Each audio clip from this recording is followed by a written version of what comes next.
What's your soul saying? Oh. Hello guys, I'm being spontaneous today and challenging myself, sharing my face.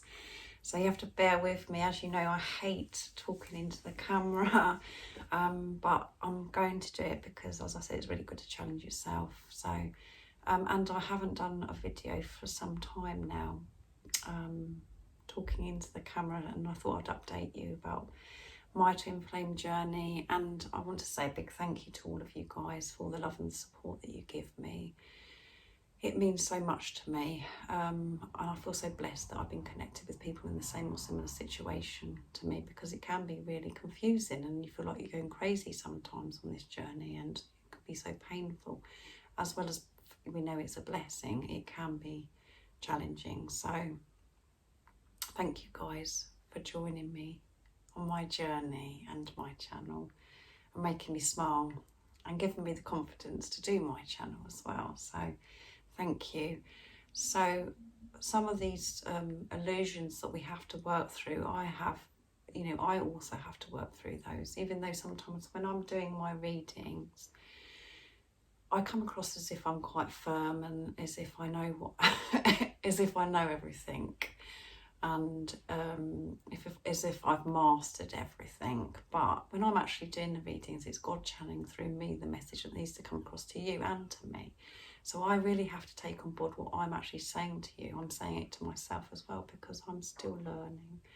I'm still trying to figure things out, and I'm still healing. So don't think when I'm giving these messages, if I can be quite pushy, that I know it all, because I don't. I'm just learning as well, and I know exactly how you feel. And like I said, the illusions that we think are there, I've had, and I'm still working through. Like, my biggest thing is that I've always believed that no one's ever loved me, and nobody could ever love me, because I have to be this perfect person.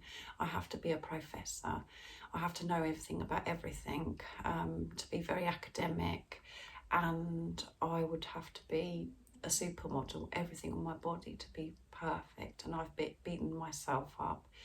I've been cruel to myself for so many years, and I haven't accepted anybody's love, because obviously I didn't love myself, and I'm learning to do that now.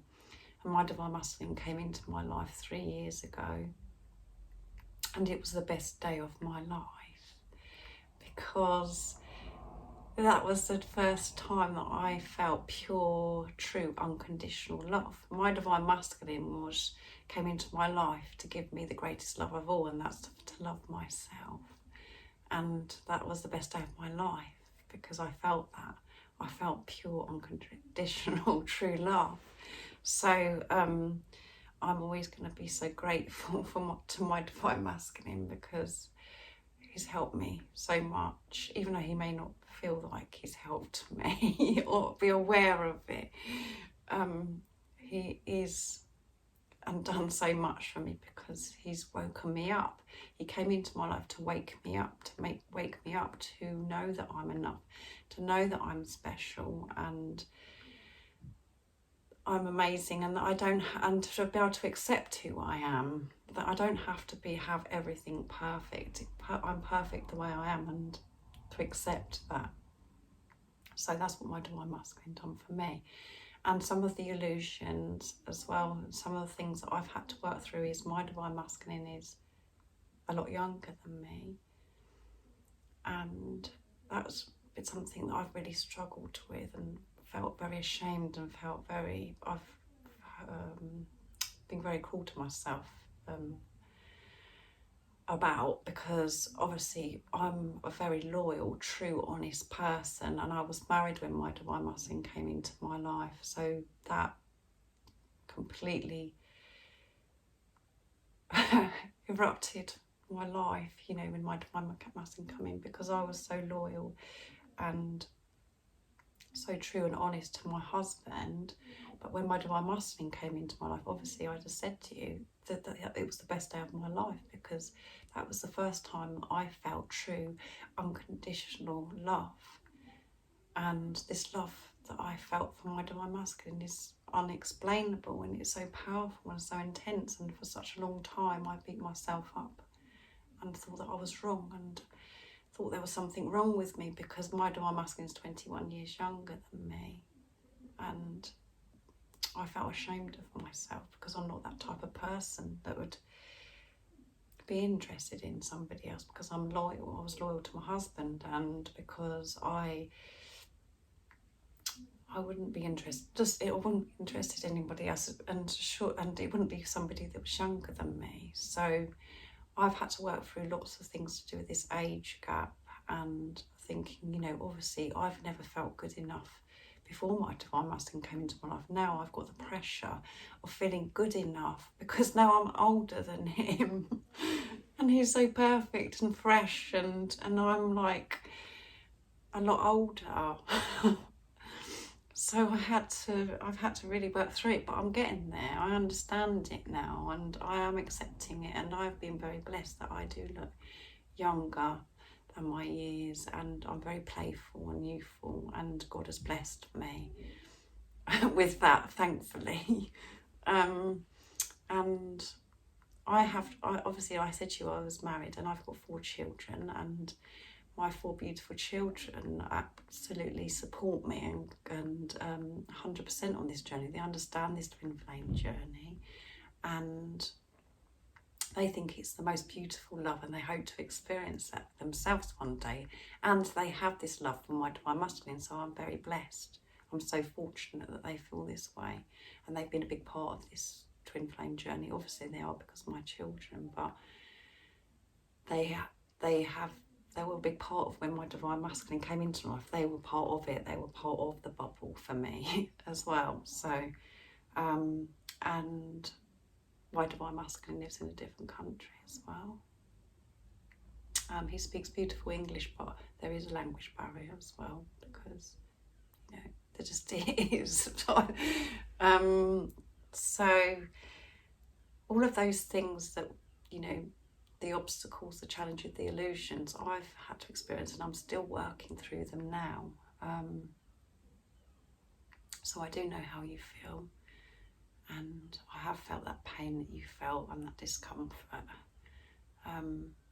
But I have got to a stage now where I do have this deeper understanding, and I realise it's not about my divine masculine. Because my divine masculine hasn't spoken his truth to me. So this whole journey for me, for this whole 3 years, I've had to trust my intuition. The only way my divine masculine communicated with me was through music. And just code work. It's just like code work. He's never actually he told me that he loves me, but I can feel it I can feel his energy. I can feel it. I know that he loves me. And he doesn't actually have to tell me that he loves me, because just him being in the room, I can just feel it. And like I said, it's the best day of my life when he came into my life, because I felt pure, true, unconditional love for the first time. So just being in the room with him is enough, because I just know. I just have that knowing. And obviously my journey is about really trusting my intuition, really trusting it, and listening to what my soul wants. And for some time I wasn't listening to what my soul wants. I was trying to do what everybody else thought that I should be doing. Everybody else had power over me. And now I am in my power, and I'm listening to what my soul wants, and I'm allowing myself to receive love and this gift from God, my divine masculine. I'm allowing that to happen now. I'm not trying to fight it anymore. I'm not trying to put the obstacles and challenges in the way. I realise they're illusions, and it's my ego feeding me a load of nonsense, and that it doesn't matter about the age gap. It's just a number, and love is love. And that's the most important, beautiful thing, to find true unconditional love. And the greatest love for it is loving yourself, and that's what my experience has been. So I think I've covered lots of things, but yeah, I could go on for a long time. But the whole point is I do know what you're going through. I do understand, and I do think about you guys all of the time, and I do, when I say at the end of my readings, I'm sending my love, my support, my strength and my light, I do mean that, and everything I say to you is from my heart, and I'm always truthful and honest every time, even though I need to be more truthful and honest to myself, and I'm still working on that, but I'm getting through that. But I'm not going to go on for too long because I want to do some readings today for the weekend, and I want to do a daily one as well. So, but anyway, I hope this helps you feel more connected with me, and for you to know that I do feel and understand what you're going through, and that I'm very grateful for your love and support. And I think I've covered everything as well. So yeah. So I'm going to leave it there, guys, and I will try and show my face more frequently, the more confident I get. So let me know some of the illusions that you've had to work through, if you've had an age gap, or there's marriages and children, or you've had the whole thing like me, with the country as well. Okay, guys, so I'm going to leave it there. I'll see you soon, and I'm going to crack on and do some readings now. So go and head over to those and watch them. Oh, what's your soul saying?